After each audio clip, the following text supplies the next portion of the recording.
Hey y'all, welcome back to my channel. So today I wanted to share with you all how much debt I had when I bought my house through NACA.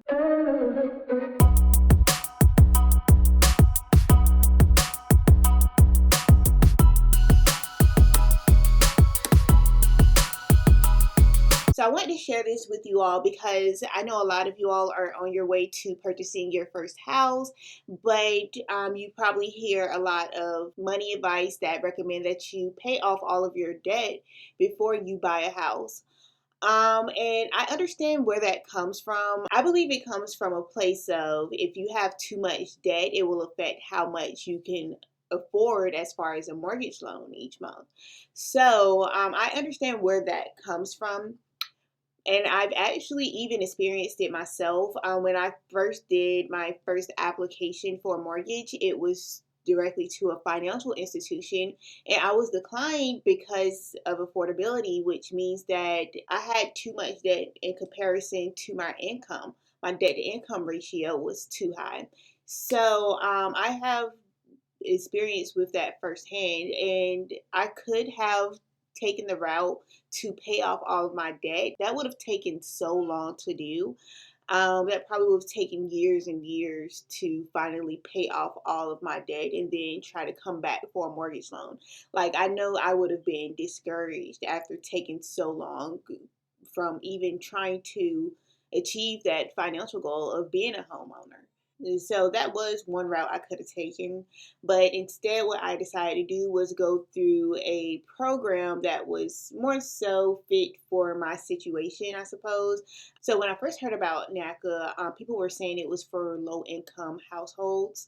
And I feel like I fit into that category as well myself because I'm married, but I couldn't include my husband on my mortgage loan application because he had just finished school and he just started his job. So we weren't able to include his income on the application as a source of like stable income. So me by myself, yes, it was a low income situation. Anyway, with all of that said, we still ended up buying our house through NACA without paying off all of our debt first. And I just wanted to share with you all how much debt we actually had when we bought our house. So here are our numbers.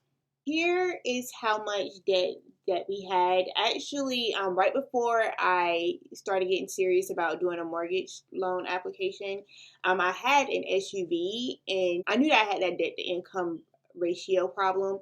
So I ended up paying off that SUV very fast. I think I paid that off in a matter of a year just so I could qualify for a higher mortgage payment each month. But as far as my student loans, I had $32,450. And then my car loan, I owed about $11,810 on that. So the total debt that I had when I bought my house was $44,260. But with NACA, when I submitted my application, I was on an income-based repayment plan, and my monthly payments were lower because, of course, it's based off of my low income. My monthly payments were lower than what was reflecting on my credit report. So I was able to just submit a document for my student loan provider showing that my monthly payments are this small amount. And so they were able to accept it. And of course, I was able to qualify for more of a mortgage payment. So yeah, even though I had all of that debt, I still bought a house.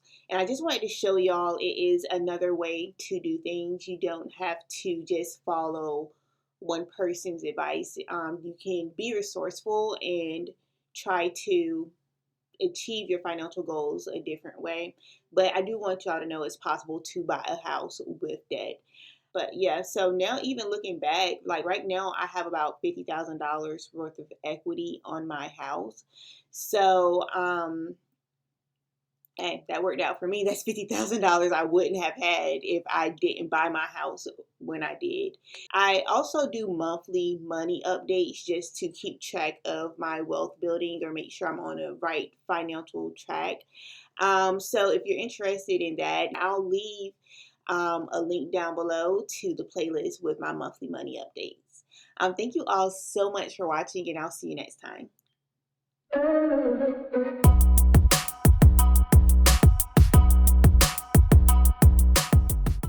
Share with your family and friends to motivate them to achieve their financial goals as well.